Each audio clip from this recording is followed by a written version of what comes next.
All right, welcome in. It's time for some meaty 49ers intel. Get into some of the players that people aren't talking about enough. Rising players, maybe not rookies because it's hard to tell the trajectory of a rookie this early on. But the second year guys, we've gotten some feedback from 49ers coaches, from star 49ers players like Fred Warner. He's mentioned a second year guy in particular who had a really good spring.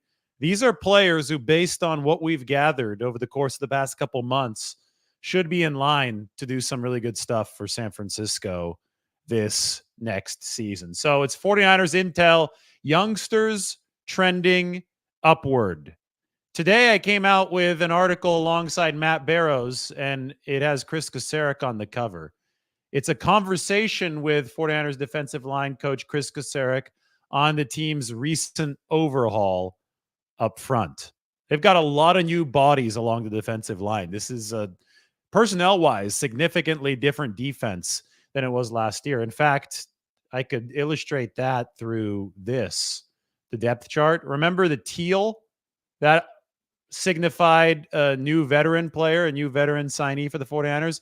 Defense is on this side of things. It's a whole lot of teal there. I still remember in the early days of free agency, we were like, whoa, they're rebuilding this thing. Obviously, linebacker, they need new depth. Defensive back, they wanted to add more cornerback depth than they did with Isaac Yiadom and Rock Yassin. I think Yiadom has a chance to start on the outside, especially in nickel packages. But it was the defensive line where we saw a real overhaul. I already made one video about that earlier today, defensive tackle in particular. So today's a D-line theme day.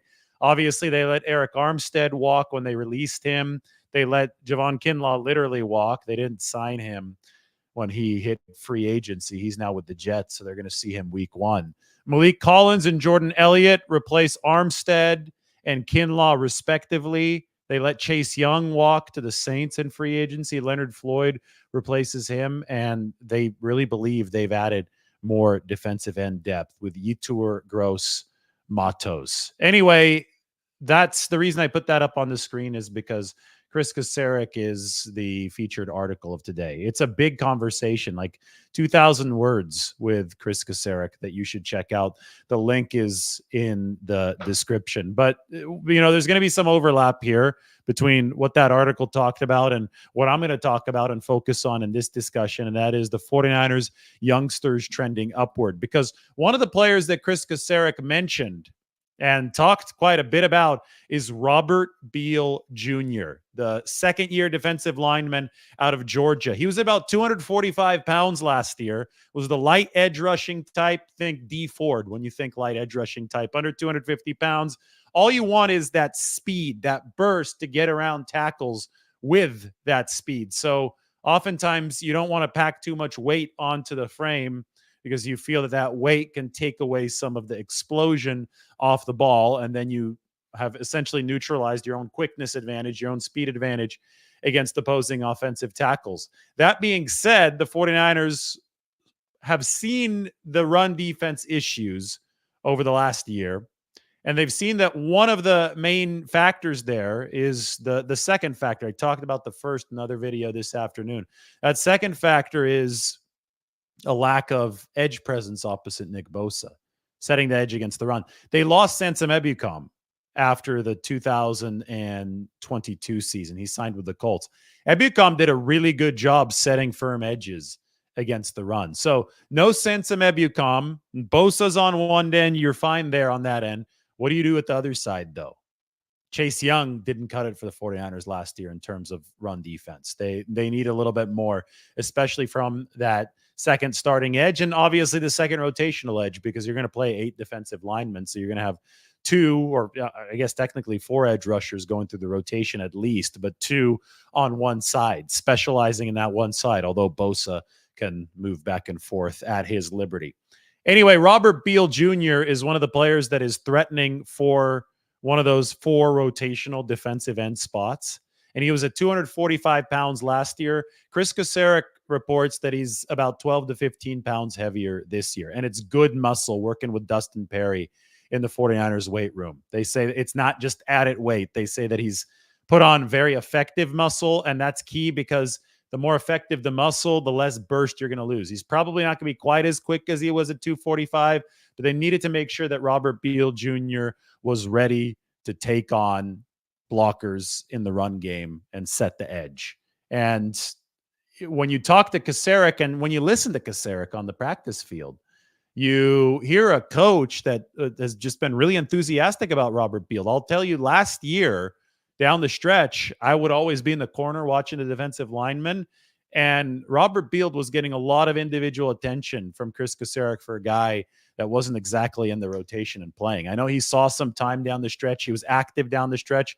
That was more of a reward for how well he was practicing last year. And just take a quick peek at his athletic profile coming out of Georgia at defensive end.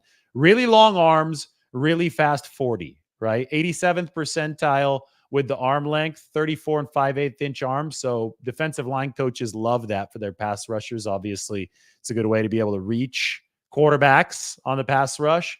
And the 40-yard dash speaks for itself. 97th percentile. That means he's got some speed. 4.48, which, by the way, makes Robert Beal Jr. a good candidate to deliver on special teams, especially with these new kickoff rules. You're going to want players that have size because there's going to be more closed combat, but also you're still going to need the speed aspect because it's not quite going to be a standard play from the line of scrimmage. There's going to be a little bit more space between the players when they line up. So you've got Beal with this physical profile. Now he's obviously added some weight. He was 245 last year, 247 at the time of these measurements that look so good on the spider chart. So he's put on the weight and he's closer to 255, 260 now. And Kasarik is really excited about it. I can show you where Beal might fit in for the 49ers when I talk about that rotation. This is the 49ers depth chart. Right here, I have him as the second line defensive end. Obviously, Bosa and Leonard Floyd are in that top line for the 49ers. Yetur Gross-Matos is the first substitute. But if you're going to have four defensive ends in the rotation, I think Beal has the inside track to that spot right now. Why? Because Drake Jackson is hurt. And I project Drake Jackson to start the season on PUP. We don't know exactly where he is in recovery from the knee injury, but he has posted on Instagram, and it looks like it's still, I don't want to say the early stages, but it still looks like he's heavy into the rehab stages with a big scar on his knee. The other contenders at this edge rushing spot are Alex Barrett, who's been a perennial practice squad player for the 49ers, Austin Bryant, Sam Okoyinonu. These are all guys that I think that Robert Beal is ahead of right now on the 49ers pecking order. And given the fact that Chris Kasarik was so complimentary about the strength that he's put on, given the fact that I've seen practice and they were so excited about Robert Beal already last year. I mean, he came out of Georgia and they ran a 3-4 at Georgia. They were dropping Beal into coverage. You have to remember that the 49ers play a completely different style of defense. Even with Brandon Staley, 3-4 background with Vic Fangio, the lead coach in that tree, even with Brandon Staley coming aboard as assistant head coach for the 49ers, they're still going to maintain the same 4-3 attacking front where you're not going to see many defensive ends dropping into coverage. It is putting your hand in the dirt and rushing. That being said, when the 49ers see a skill set that they think is going to fit into their defense, into their front, they're not shy to go get it. So they signed Leonard Floyd this offseason. It's a great example of a lighter defensive end who hadn't done much putting his hand in the dirt. He's mainly been a 2-point stance guy in his career, but they've seen Floyd and his relentless pursuit, his long arms, the athleticism, his mentality. Last year, he played some more 3-point stance with Buffalo, but they've seen all of what Leonard Floyd brings to the table characteristic-wise, and they said, well, it doesn't matter that he hasn't played in this system. We know he can play in this system based on his resume and his skill set. With Robert Beal, they used the 5th-round draft pick on him in 2023. They saw him at Georgia in limited action, and he was dropping back into coverage. He obviously wasn't putting his hand in the dirt on every down, didn't play nearly as much as, you would think somebody that's going to emerge at the NFL level will play in college. But the 49ers saw a player that might have been a bit of a fish out of water, given his skill set at Georgia, given the fact that you've got this athletically from Robert Beal, that really, really great 40-yard burst, and obviously the big arm length. So the 49ers said this guy needs to be more of an attacking, pure pass rusher. And that's what they were spending last season behind the scenes developing for Robert Beal. First, he was dealing with a hamstring injury early in the season that put him on IR. But then once he came off injured reserve, they opened his practice window.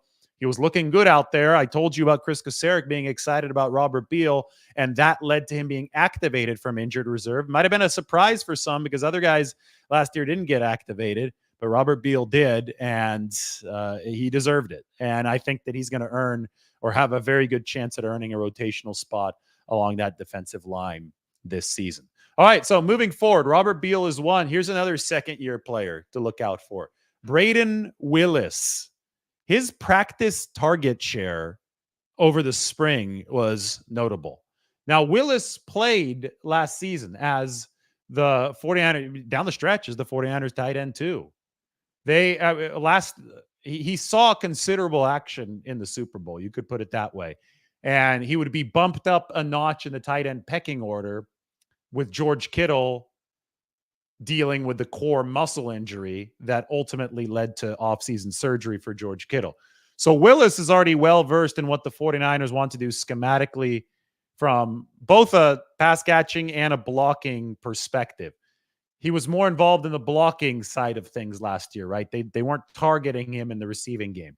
But it has to be noted that he saw way more targets this offseason in the receiving game. I think everything about the 49ers' behavior this offseason has indicated that they really want to add more of a receiving threat in that tight end 2 position. From trying to sign Brock Wright, the restricted free agent from the Detroit Lions, to the signings that we have actually seen, Eric Saubert, and that's the veteran who's been around since 2017, to another veteran, an older one, Logan Thomas, former quarterback turned tight end earlier in his NFL career, to the signing of Mason Pline, the basketball player, in right after the draft. All of those moves show us the 49ers are trying to shuffle things up at that tight end position. They didn't bring back Ross Dwelly. Somebody like Tyler Kroft, that's in the rearview mirror now for the 49ers. They're trying to see who can do a more prolific job catching the football. Well, the one person that people weren't talking all too much about until some of the practices this spring was the guy who was actually on the field last year. They weren't talking about him because he wasn't making a receiving splash, but it was Brayden Willis. And, you know, Willis has a really cool story as far as a 49ers connection coming out of college. Check this out. I wrote this last year when the 49ers drafted Willis. Joe John Finley, if you're a longtime 49ers fan, you might recognize the name. Joe John Finley, Oklahoma's tight ends coach for Brayden Willis, was a tight end for the 49ers back in the day. He's 38 years old now. But here, well, maybe I could find the photo of Joe John Finley in this article. Here it is. This is Joe John Finley. He was on the 49ers practice squad. Didn't even have a sticker on his helmet. This is a practice helmet, and he wore the old number 49. I think Isaac Guerrero has that one this offseason. But he was on the 49ers practice squad at a time when Patrick Willis was on the team, Justin Smith was on the team, Vernon Davis was on the team, Delanie Walker was on the team. And I emphasize the last two names, Vernon Davis and Delanie Walker, because those guys set a standard for the tight end position, not just with the 49ers, but I would say league-wide. I mean, the 49ers were ahead of the curve back then as far as getting good receiving production, good athleticism from the tight end position at the same time that they were getting good blocking from it. And I think they're ahead of the curve now. Obviously, George Kittle spearheaded an entirely new era when he showed up in 2017. But anyway, Joe John Finley from the practice squad of the 49ers to Oklahoma's tight end coaching position, where he coached Brayden Willis, and he showed Brayden Willis tape of George Kittle. So they obviously studied what the 49ers did, and I think that helped Brayden Willis get his feet wet quicker with San Francisco, and that's why you saw Brayden Willis do a good job, albeit an unheralded job for the 49ers, playing some snaps as a rookie. The rookie season obviously went better than the higher draft pick. Willis was a 6th rounder. Cam Latu was a 3rd rounder. Latu didn't play at all because he hurt his knee after a really, really bad training camp where he dropped a lot of passes. So it was Willis that we saw instead. Nobody's really sure where Cam Latu is going to be. I think a lot of it's mental. He's going to be coming back from that knee injury. They're expecting him to make his return to the practice field in training camp. but it's Willis who was able to get the bigger target share over the course of spring. And he caught the footballs that headed his way. So I have to say that the arrow has to be pointing up for Brayden Willis, because tight ends, given the fact that they haven't gotten hardly anything out of tight end 2 receiving wise in recent years, the baseline at this position is the ability to block. You have to be able to deliver in the run game to see the field. And I think that Willis really proved that he could do that last year. I think that he could take strides this next season. I mean, he's in his young 20s. This is a guy that's going to continue to grow into his frame. But can he take that next step as a receiver? Well, Joe John Finley certainly thought so when I talked to him last year. And if he does take that step as a receiver and he does complement George Kittle at tight end too, well, that would be a hell of a full circle story given who coached him in Norman, Oklahoma. Then we move forward to D. Winters, back to the defensive side of the ball. Fred Warner talked about D last week. I think it was last week. It was late in the 49ers offseason program. He said that D has had the best OTAs out of any player on the team. Now, I'm not sure if he was talking about just linebackers or any player. It was in response to a question about linebackers, but then he said anybody. So either way, it's impressive, because if you look at the 49ers linebacker room, they've got a lot of bodies there trying to make an impression. A lot of guys are competing right now because there's an opening. Dre Greenlaw is probably going to start the season on the PUP list, physically unable to perform with the Achilles. He obviously has not been practicing. Devondre Campbell is now in the building. He's a veteran linebacker, formerly the Green Bay Packers. Campbell played for Atlanta, though, under Dan Quinn. So he's a guy that's familiar with the 49ers system, or at least the style of system that the 49ers run. Might not be exactly the same, but they think that he's picking things up fast. You've got Winters, you've got Demetrius Flanagan-Foles.